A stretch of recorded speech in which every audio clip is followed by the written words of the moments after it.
Magandang gabi sa inyong lahat. Welcome to Davao City. Welcome. So, unang-una sa lahat, salamat masyado kasi tinatanggap niyo ako as Executive Vice President of PTV Davao. I am very grateful for you all.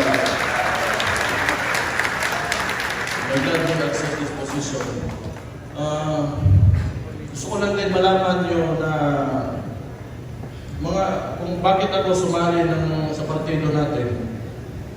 Kasi unang-una sa lahat, baka kailangan yung matanda, ay puro bata yung nakikita ko dito. Pero nung narinig ko, nagsinalisan yung mga membro ng PDP dapat, inisip ko, I thought to myself, then this must be a good opportunity para sumali because it has been filtered. So yung mga natitira dito ngayon, yun yung may mga payak.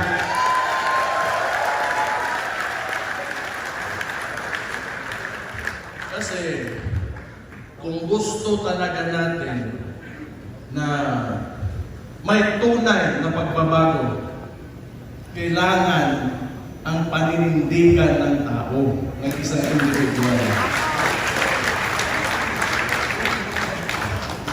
So, nasubukan yung partido, yung mga gustong i-preserve o gustong mag-survive ng politika nila, wala na. Mga nandito, gusto ko sumali sa inyo kung kayo ay naniniwala pa rin na ituloy ang laban, sasama ako sa inyo.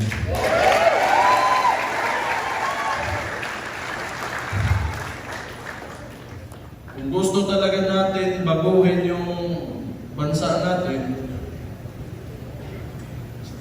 at least alam ko yung mga kasama ko handang magpakamatay para sa bansa natin.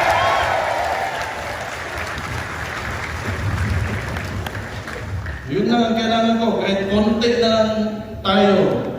Basta alam ko lang yung kasama ko, yun din yung nasa puso at isipan. Wala akong problema doon. Umantang mamatay na lang kung pagpunta nila. Pero, usara nas itong kasagasin ko na muna ang atong nasod, ang mahal nating Pilipinas.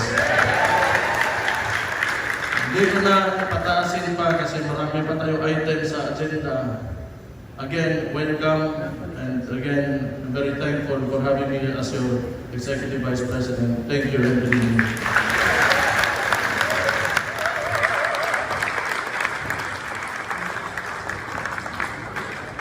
Wow! Palakpakan muli natin ang ating Executive Vice President, Mayor Basta Duterte.